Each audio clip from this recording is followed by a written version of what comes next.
नमस्कार। प्रिय भाई बहनों, आज की रोटी की हर सदस्य व्यक्तियों के लिए यीशु ख्रिस्तांची मधुर नावांचे सप्रेम नमस्कार। आज की दिन 24 मार्च 2026 मंगळवार।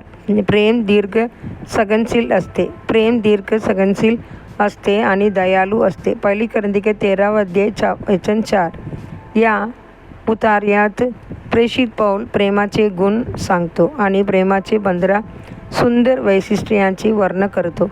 ते जणू एका सुंदर बागेतील 15 सुगंधी फुले आहेत जी आपला गोड सुगंध पसरवतात. प्रेमच मनुष्याला सुंदर स्वभाव देते आणि त्यांचे जीवन आनंददायी सुगंधासारखे बनवते. प्रेमाचे अनेक गुणांमध्ये सर्वात महत्त्वाचा गुण हा आहे. प्रेम दीर्घ सहनशील असते. जिथे प्रेम असते तिथे मनुष्य कोणतीही कठीणता किंवा दुःखात धीराने सहन करू शकतो. प्रेमामुळे एखादी व्यक्ती त्याला मारण्यासमोर दुसरा काळजी पुढे करू शकते. प्रेम सूट घेत नाही. ते आपल्याला संयमाने सहन करायला शिकवते. असा संयम कमजोरी नाही, तर एक महान दैवी गुण आहे. अब्राहम लिंकन यांची एक कट्टर राजकीय विरोधक होता.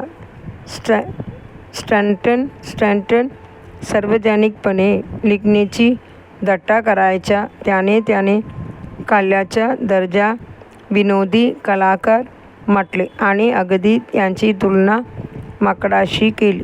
भाषणांमध्ये आणि लेखनात त्याने त्यांच्यावर टीका केली. तरीही लिंकनने कधीही प्रतिकार केला नाही. जेव्हा युद्धाची काळ आला तेव्हा लिंकनने त्याचे स्टॅन्टनला युद्धमंत्री म्हणून नेमले आणि त्यांची क्षमतेची उघडपणे प्रशंसा केली. त्या प्रेमाच्या कृतीने स्टॅन्टनचे हृदय बदलले. त्या दिवसापासून त्याने पूर्ण मनाने राष्ट्रासाठी आणि लिंकनसाठी काम केले. जेव्हा लिंकन मरण पावले तेव्हा स्टॅन्टन खूप रडला आणि म्हणाला, जगाने पाहिलेला सर्वात महान शासक इथे पडला आहे. खरोखरच प्रेम दीर्घ सहनशील आणि दयाळू असते. एक तरुण स्त्री संयमाने वाट पाहते आणि त्याग करण्यास तयार असते, कारण मी आपल्या प्रिय व्यक्तीशी विवाह करू इच्छितो. एक पत्नी आशेने वाट पाहते की तिच्या पतीचे मन तिच्याकडे परत वळेल. दूरदर्शी केलेल्या वडिलांची मुले त्यांचे परत येण्याची आतुरतेने वाट पाहतात. प्रेम दीर्घ सहनशील असते. ते आपल्याला आशेने आणि संयमाने वाट पाहायला शिकवते. याकोबला राहेलवर खोल प्रेम होते आणि तिच्यासाठी तो मजूर म्हणून काम करण्यास तयार झाला. त्याने आपल्या सासऱ्यासाठी 14 वर्षे संयमाने सेवा केली. बायबल म्हणते, इस्रायलने बायकोसाठी सेवा केली आणि बायकोसाठी मेंढ्याची रांगण केली. होसिया 12 अध्याय 12 वचन.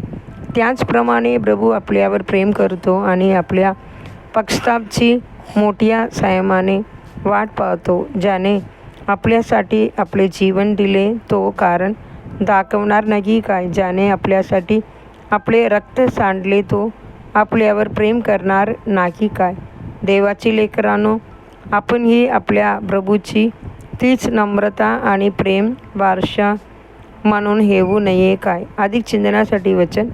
प्रभू आपल्या वचनाबद्दल उशीर करत नाही, जसा काही लोक उशीर समजतात, पण तो आपल्याबद्दल दीर्घ सहनशील आहे, कारण कोणाचाही नाश यावा अशी त्याची इच्छा नाही, तर सर्वांनी पश्चाताप करावा अशी त्याची इच्छा आहे. दुसरी पत्र 3 अध्याय 9 वचन. आजचे बायबल वाचन सकाळ यहोशुआ 16 अध्याय 17 अध्याय 18 अध्याय. संध्याकाळ लूक 2 अध्याय 1 ते 24 वचन. धन्यवाद.